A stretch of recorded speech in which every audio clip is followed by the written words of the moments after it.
સમાચારમાં આગળ વાત રાજકોટની કરીશું કે જ્યાં 27 વર્ષીય મહિલા તબીબે આપઘાત કર્યો છે અને આપઘાતને કારણે અત્યારે ચકચાર મચી જવા પામી કે જ્યાં ડોક્ટર એન્જલ મોલિયાએ આપઘાત કર્યો છે।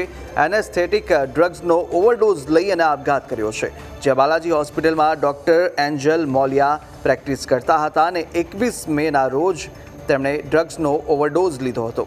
તો ડોક્ટર એન્જલ મોલિયાના આપઘાતનું કારણ હાલ અકબંધ છે અને પોલીસ પણ હવે તે દિશામાં તપાસ કરી રહી છે। મહત્વનું છે કે મહિલા તબીબના પતિ તેના પિતા સહિતના નિવેદન લેવાની પણ કાર્યવાહી શરૂ કરી દેવામાં આવી છે। તો સમગ્ર મામલાને લઈને એ ડિવિઝન પોલીસ દ્વારા અત્યારે તપાસ શરૂ કરાઈ છે।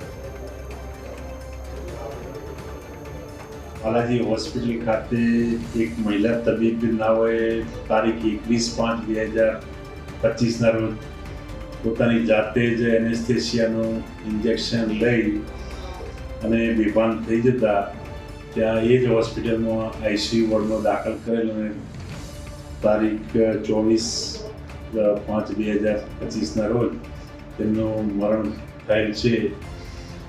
તે બાબતે તેમના પિતા તેમજ પતિ તેમજ તેમના કાકા ભાઈ વગેરેના નિવેદનો નોંધવામાં આવેલ છે અને આ બાબતે હાલમાં કોઈના ઉપર શંકા કે કંઈ ત્રાસ હોય તે બાબતે કોઈ હજી સુધી લખાવેલ નથી નિવેદનોમાં અને હાલમાં તપાસ ચાલુ છે। હોસ્પિટલ શરૂ થઈ ત્યારથી અમારી સાથે છે। અન્ય ઘણી બધી હોસ્પિટલમાંથી પણ એમને ઓફર આવતી હોય તેમ છતાં પણ રાજી ખુશીથી જ અમારી સાથે એ હતા અને અમારા દરેક સ્ટાફ સાથે પણ એકદમ સમરસતાથી પડી ગયા અને એના મધર ફાધર અને હસબન્ડના પણ છેલ્લા જે નિવેદન જે આપેલા છે એ પ્રમાણે પણ હોસ્પિટલ તરફથી તો એમને કોઈ પણ પ્રકારની ફરિયાદ નથી, હોસ્પિટલના સ્ટાફની કોઈ ફરિયાદ નથી।